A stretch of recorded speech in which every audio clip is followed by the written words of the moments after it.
नमस्कार, बहुत स्वागत है। आप देख रहे हैं बंसल न्यूज़। मैं हूं आपके साथ सोहेल खान। शुरुआत करेंगे केंद्रीय कैबिनेट की विस्तार की खबर के साथ, जिसका काउंटडाउन अब शुरू हो गया है। सूत्रों के मुताबिक 7 जुलाई को शाम 6 बजे नए मंत्रियों को शपथ दिलाई जाएगी। इससे पहले दिल्ली में हलचल तेज हो गई है। इस हलचल में ही मंत्री बनने वाले संभावितों के नाम साफ होते जा रहे हैं। मध्य प्रदेश से बीजेपी लीडर ज्योतिरादित्य सिंधिया को अचानक दिल्ली से बुलावा आ गया है। सिंधिया ने मंगलवार सुबह उज्जैन में महाकाल के दर्शन किए और वो जैसे ही मंदिर से बाहर निकले, बीजेपी हाईकमान से फोन आ गया। इसके बाद सिंधिया ने आगे के कार्यक्रम निरस्त करते हुए तत्काल दिल्ली के लिए रवाना हो गए। इसी तरह महाराष्ट्र से भी नारायण राणे और असम से सर्बानंद सोनोवाल दिल्ली पहुंच चुके हैं। वहीं एलजेपी को 2 हिस्सों में बांटने वाले चिराग पासवान के चाचा पशुपतिनाथ पारस पटना में कुर्ते की खरीदारी करते नजर आए। आपको बताएं कि मोदी कैबिनेट में 28 मंत्रियों की जगह खाली है। 17 से 22 मंत्री शपथ ले सकते हैं।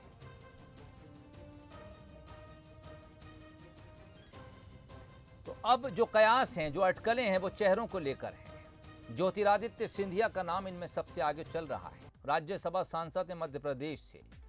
इसके अलावा अगला नाम तीरथ सिंह रावत हैं, पूर्व सीएम उत्तराखंड। अभी उत्तराखंड के सीएम पद से इस्तीफा दिया है। सर्बानंद सोनोवाल, पूर्व मुख्यमंत्री असम, इनके नाम की भी चर्चा है। नारायण राणे, पूर्व मुख्यमंत्री महाराष्ट्र। आरसीपी सिंह जेडीयू दल से हैं, बिहार के राजनेता हैं।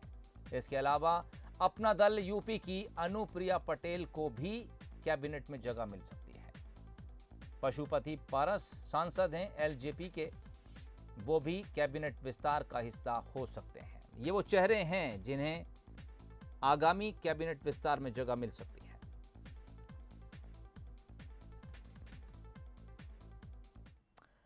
चेहरों पे कयास लगातार जारी हैं, लेकिन कुछ नामों को छोड़ दें तो मोदी कैबिनेट में किसको जगह मिलेगी, किसको नहीं, ये तस्वीर अभी साफ नहीं है। लेकिन उम्मीद पर दुनिया कायम है। छत्तीसगढ़ बीजेपी में भी उम्मीदों को पंख लग गए हैं। देखिए ये खास रिपोर्ट। दिल्ली से आएगा बुलावा, उम्मीद और कयास का दौर। कौन होंगे बड़े चेहरे? मोदी मंत्रिमंडल में विस्तार और फेरबदल लगभग तय है। बड़े राज्य और चुनावी राज्यों के साथ साथ छत्तीसगढ़ में भी इस विस्तार में जगह की उम्मीद जग रही है। राज्य से 9 सांसद और 2 राज्यसभा सांसद हैं। अभी राज्य बीजेपी कोटे से एकमात्र केंद्रीय राज्य मंत्री के तौर पर सरगुजा सांसद रेणुका सिंह शामिल हैं। इसलिए छत्तीसगढ़ बीजेपी नेताओं में उम्मीद के पंख लगने लगे हैं। सांसद विजय बघेल, संतोष पांडे और सुनील सोनी में से किसी एक के नाम पर विचार होने की संभावना है। कयास सांसदों के साथ पूर्व मुख्यमंत्री रमन सिंह को लेकर भी लग रहे हैं। क्या उन्हें दिल्ली बुलाएगी? प्रदेश के दिग्गज फोन कॉल का इंतजार कर रहे हैं। भारतीय जनता पार्टी का हर कार्यकर्ता मजबूती के साथ में केंद्रीय नेतृत्व के सामने अपनी बात रखता है और ये जो निर्णय है ये माननीय प्रधानमंत्री जी का है, वो निर्णय करेंगे। ये ना कांग्रेस पार्टी को तो इसमें बोलने का अधिकार ही नहीं है। अगर मोदी जी ने उनको बताया होगा तो अच्छी बात है। उधर कांग्रेस का मानना है कि जिस भी चेहरे को जगह मिले वो छत्तीसगढ़ के मुद्दों को प्रमुखता से केंद्र के सामने रखे। अभी राज्य के साथ भेदभाव हो रहा है। केंद्र सरकार लगातार छत्तीसगढ़ की उपेक्षा कर रही है।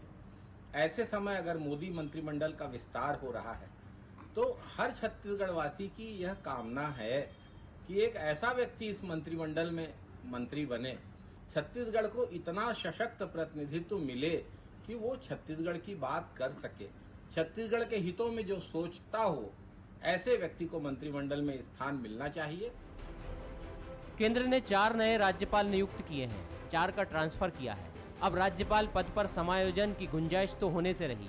खबरें ये भी है कि प्रदेश बीजेपी में कयासों, उम्मीदों के बीच दिल्ली पहुंचकर अपने अपने स्तर पर फील्डिंग भी चल रही है। उम्मीद की जा रही है कि कम से कम 1 और ज्यादा से ज्यादा 2 सांसदों को विस्तार में जगह मिल जाए। जैसा कि कहा जा रहा है 8 जुलाई को शपथ ग्रहण हो सकता है। इस बीच शायद आ जाए बड़ी खबर, नहीं तो मिनिस्टर इन वेटिंग तो है ही।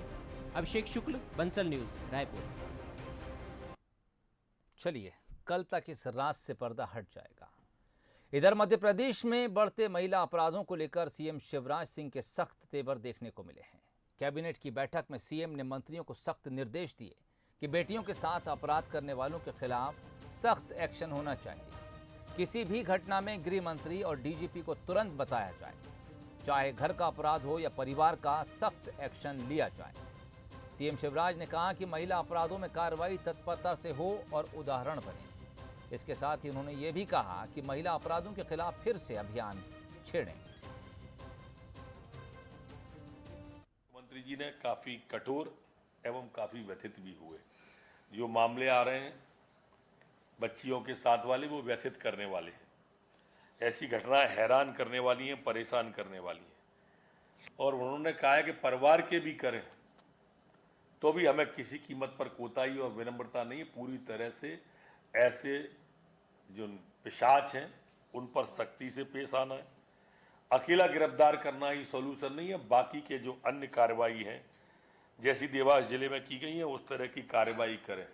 कार्रवाई ऐसी हो कि उदाहरण बन जाए, उदाहरण ऐसा हो कि लोग सबक लें, लोग ऐसी पुनरावृत्ति करने में डरें। अपने बयानों के लिए सुर्खियां बटोरने वाले पूर्व मुख्यमंत्री दिग्विजय सिंह इन दिनों अपनी सक्रियता के लिए भी सुर्खियों में बने हुए हैं। आखिर क्या मायने निकाले जा रहे हैं उनकी सक्रियता के, देखिए इस रिपोर्ट के जरिए। ताबड़तोड़ दौरे पर दिग्गी राजा, पूर्व सीएम का संगठन पर फोकस। प्रदेश में सक्रियता के क्या मायने, क्या बड़ी जिम्मेदारी संभालेंगे राजा? कांग्रेस के कद्दावर नेता और पूर्व मुख्यमंत्री इन दिनों प्रदेश के ताबड़तोड़ दौरे पर हैं। दिग्गी राजा टीकमगढ़ गए तो धार बड़वानी भी पहुंचे, अभी इंदौर का दौरा कर रहे हैं। आगे भी ये सिलसिला जारी रहेगा। हर जगह वे कार्यकर्ताओं से मुलाकात कर उनका दुख दर्द बांट रहे हैं। कांग्रेस में दिग्विजय सिंह ही ऐसे नेता हैं जिनके पीछे कार्यकर्ताओं की भारी भीड़ आज भी है। पार्टी में बाकी दिग्गज भी हैं, अरुण यादव, सुरेश पचौरी, अजय सिंह और खुद कमलनाथ। लेकिन कार्यकर्ताओं से सीधे जुड़ाव का जो कौशल दिग्विजय सिंह के पास है वो किसी और में नहीं दिखता। कमलनाथ अच्छा मैनेजमेंट करते हैं, चुनावी प्रबंधन भी अच्छा है, दुनिया भर के नेताओं के साथ उनके संबंध हैं, लेकिन संगठन लेवल पर दिग्गी राजा का कोई सानी नहीं। क्या कांग्रेस हाईकमान की तरफ से उन्हें कोई बड़ी जिम्मेदारी देने का मैसेज है? हालांकि वे इससे इनकार करते हैं। सर, क्या दिग्विजय सिंह जी अब नर्मदा परिक्रमा यात्रा के बाद फिर कोई यात्रा शुरू करने जा रहे हैं? दिग्विजय सिंह घर में बैठ नहीं सकता, मुसीबत यही है। 2023 में कांग्रेस का चेहरा कौन होगा एमपी से? जी, 2023 के चुनाव में मध्य प्रदेश कांग्रेस की तरफ से चेहरा कौन? कमलनाथ जी हमारे अध्यक्ष हैं। 2018 में कांग्रेस ने जो कमाल दिखाया, तब पर्दे के पीछे दिग्विजय सिंह की बड़ी भूमिका थी। उन्होंने कई किलोमीटर की नर्मदा परिक्रमा की। उनकी ये यात्रा धार्मिक थी, लेकिन चुनाव परिणाम में कई सीटों पर इसका असर देखा गया। दूसरी तरफ बीजेपी दिग्विजय सिंह की सक्रियता को अपने लिए फायदेमंद मानती है। देखिए, दिग्विजय सिंह जी जहाँ जहाँ जाएंगे वहाँ भारतीय जनता पार्टी को फायदा होगा। दिग्विजय सिंह जी जहाँ जहाँ जाएंगे वहाँ भारतीय जनता पार्टी को फायदा होगा। बीजेपी भले ही दिग्विजय सिंह को लेकर खुशफहमी में रहे, लेकिन राजनीतिक गलियारों में जित के पक्के दिग्गी राजा की सक्रियता के मायने तो निकाले जा रहे हैं। 2023 में उनकी और कमलनाथ की अगली भूमिका के भी चर्चे हैं। मसलन क्या दिग्विजय सिंह को हाईकमान से संगठन को मजबूत करने का संदेश मिला है? क्या उन्हें आने वाले दिनों में पीसीसी मुखिया की जिम्मेदारी मिल सकती है? ऐसे में कमलनाथ एक पद छोड़ देंगे और नेता प्रतिपक्ष का दायित्व निभाते रहेंगे। यदि इन बातों में दम है तो प्रदेश में दिग्गी राजा संगठन के पुरोधा हो सकते हैं। Bureau report, Bansal news. ये एमपी है जनाब, ये अजब है, तो यहाँ होने वाली कुछ घटनाएं भी गजब हो जाती हैं, जिसके बारे में ना आप सोच सकते हैं ना ही अंदाज लगा सकते हैं। लेकिन जब वो सामने आती हैं तो हैरान होने के अलावा और कोई चारा नहीं बचता। तो चलिए देखिए बुरहानपुर की पंचायत महिला गुलारा का मामला, जहां से 1 या 2 नहीं बल्कि 9 कुएं जड़ मूल से चोरी हो गए। अजब एमपी में एक और गजब, सड़क के बाद अब कुओं की चोरी। कारनामा ऐसा कि रह जाओगे दंग। सांस थाम कर देखो घोटाले का ये रंग। जी हां, ये मामला ऐसी चोरी का है जो आपको भी चकरा देगा, कभी हैरान करेगा तो कभी परेशान भी करेगा, और आप बार बार बस यही पूछेंगे कि ये हुआ कैसे जनाब। जी हां, चोरी की अनोखी वारदात हुई है बुरहानपुर की महिला गुलेरा पंचायत में, जहां चोरों ने 1 या 2 नहीं बल्कि 9 कुओं की चोरी कर ली। अब इस खेत को देखिए, यहीं पर था वो कुआं जिसका नामो निशान तक नहीं है। ना तो पानी दिख रहा है और ना ही खुदी हुई मिट्टी के निशान बाकी हैं। टुकड़ू रमजान का खेत है ये, जिसमें 2 मार्च 2020 में जो है इसमें करीब 40,000 रुपये जो है हितग्राही ने निकाले। लेकिन देख सकते हैं कि यहाँ पर किसी प्रकार से कोई कुआं नज़र नहीं आ रहा है, यानी हम कह सकते हैं कि यहाँ से जो है कुआं चोरी हो चुका है। अब चोरी के मामले को जब बंसल न्यूज़ ने उठाया और बंसल न्यूज़ जब इसकी तफ्तीश पर आया तो यहाँ केवल एक ही कुआं चोरी नहीं हुआ बल्कि 8 कुएं चोरी हुए हैं और इस 8 कुएं की चोरी की बात सामने आई है। ये तो महज एक बानगी है, पूरी पंचायत में ऐसे 9 कुएं गायब हैं। कागजों की माने तो साल 2020 में 39,000 की लागत से कपिलधारा योजना के तहत ये कुएं बनाए गए थे। रुपए भी निकाल लिए गए, कागजों में मजदूर भी काम करते दिखे, लेकिन हकीकत यही है कि मौके पर कुएं नहीं हैं।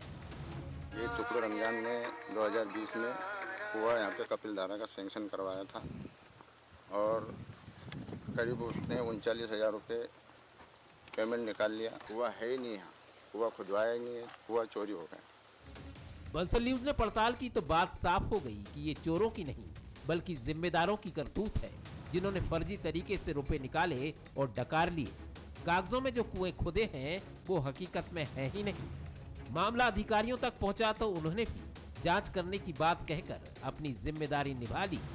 तो ये जो स्थिति निकल के आ रही है 8 से 10 कुएं बने हैं, उनका कोई जियो टैगिंग नहीं है और उन मौके पर वो कुएं है भी नहीं। ये मुद्दा निश्चित रूप से गंभीर है और यदि बिना परिसंपत्ति के निर्माण किए किसी पंचायत के द्वारा या किसी के द्वारा इस तरह का काम किया गया तो गंभीर लापरवाही चूक है और ये जो है अपराध की श्रेणी में आता है। तो निश्चित रूप से ये 10 कुओं की जो हम जाँच कराएंगे और जाँच के बाद जो तथ्य सामने आएंगे उसके आधार पर यथोचित निर्णय करेंगे। जाहिर है अब जांच होनी भी चाहिए, लेकिन प्रक्रिया इतनी गहरी ना हो जाए कि कुएं की चोरी का ये मामला उसी में समा जाए, क्योंकि चोरी तो हुई है, बस तरीका थोड़ा जुदा है। इसमें सरपंच सचिव जिम्मेदार हैं तो प्रशासनिक अमले की मिलीभगत से भी इनकार करना मुश्किल है। जब मलाई बटी है तो स्वाद भी बहुतों ने लिया होगा। गोपाल देवकर, बंसल न्यूज, बुरहानपुर। राष्ट्रीय स्वयंसेवक संघ यानी आरएसएस के सरसंघ चालक डॉक्टर मोहन भागवत संघ में ही घिरते नजर आ रहे हैं। मुसलमानों के साथ हिंदुओं के रिश्ते पर उनके बयान ने एक वैचारिक तूफान खड़ा कर दिया है। संघ में ही बहुत से लोगों ने इसका विरोध शुरू कर दिया है। इनका कहना है कि गुरुजी गोलवलकर के जमाने में हिंदुत्व को लेकर संघ की सोच इससे अलग थी। आइए आपको पहले सुनाते हैं दरअसल वो बयान जिसके चलते संघ में ये वैचारिक बहस छिड़ी हुई है। हम समान पूर्वजों के वंशज हैं। अब ये विज्ञान से भी सिद्ध हो चुका है। 40,000 साल पूर्व से हम भारत के सब लोगों का डीएनए, सब लोगों का निरपवाह डीएनए समान है।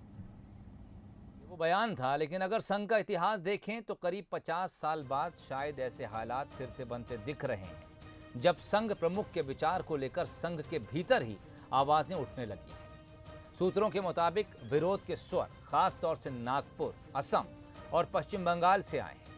असम और पश्चिम बंगाल के चुनावों में संघ ने बहुत काम भी किया था। वैसे मुसलमानों को लेकर भागवत का ये पहला बयान नहीं है। 3 साल पहले भी संघ प्रमुख ने कमोबेश यही कहा था कि बिना मुसलमानों के हिंदुत्व अधूरा है और हिंदुस्तान में रहने वाला हर शख्स हिंदुस्तानी है।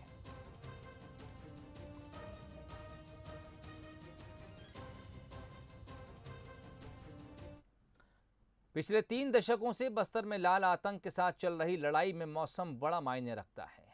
इसका फायदा अक्सर नक्सली उठाते रहे हैं, लेकिन इस बारिश में सुरक्षा बलों के ऑपरेशन मॉनसून ने लाल आतंक की नकेल कस दी है।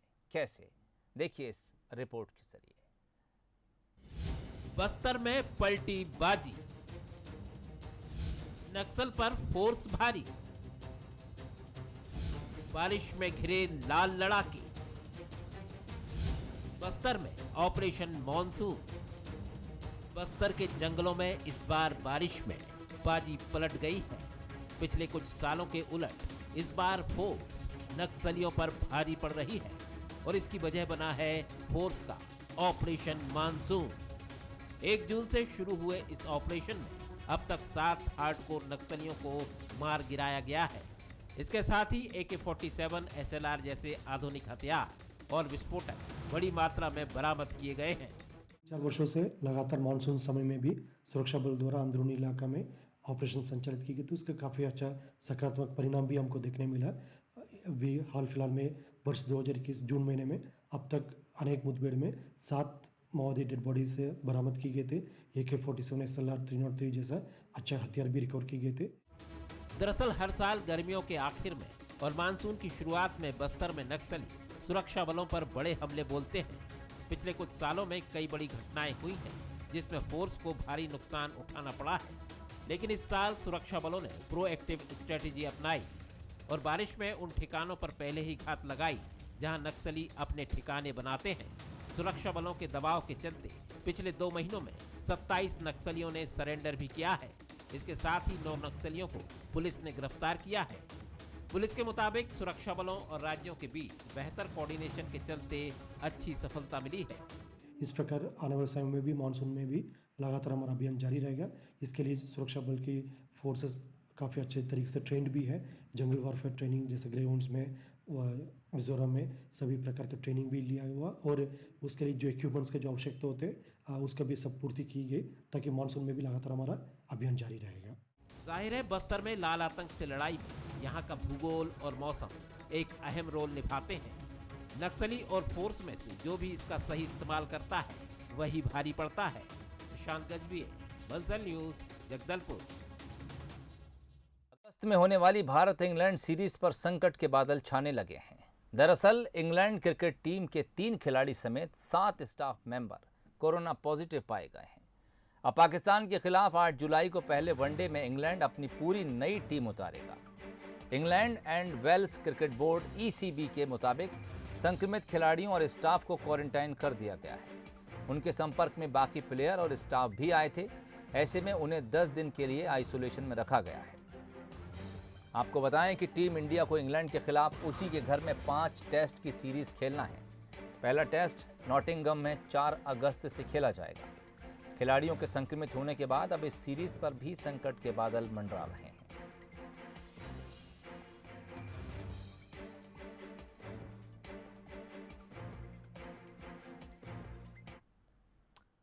सूरज में पिछले 4 साल का सबसे बड़ा विस्फोट हुआ है। यह विस्फोट इतना खतरनाक था कि अटलांटिक महासागर और उसके तटीय क्षेत्रों में एक शॉर्ट वेव रेडियो ब्लैकआउट की स्थिति बन गई। इस विस्फोट के चलते 3 जुलाई को सूरज की सतह पर मजबूत सोलर फ्लेयर देखी गई। नासा ने इसका वीडियो जारी किया है। रिपोर्ट्स के मुताबिक ये विस्फोट सूरज के जिस हिस्से में हुआ उसे AR2838 कहते हैं। सूरज के अंदर अचानक बने सन स्पॉट से ये सोलर फ्लेयर निकलती है। सूरज में अभी भी 3 सन स्पॉट बने हुए हैं। सोलर फ्लेयर का निकलना सूरज में होने वाली सामान्य घटना है, लेकिन इनसे निकलने वाली सौर तूफान धरती के लिए इलेक्ट्रॉनिक उपकरणों के लिए खतरनाक होते हैं। वहीं ये आसमान में सैटेलाइट और हवाई जहाज़ों के लिए भी खतरनाक होते हैं। इसलिए वैज्ञानिक सूरज में होने वाली हर गतिविधि पर नज़र रखे हुए हैं।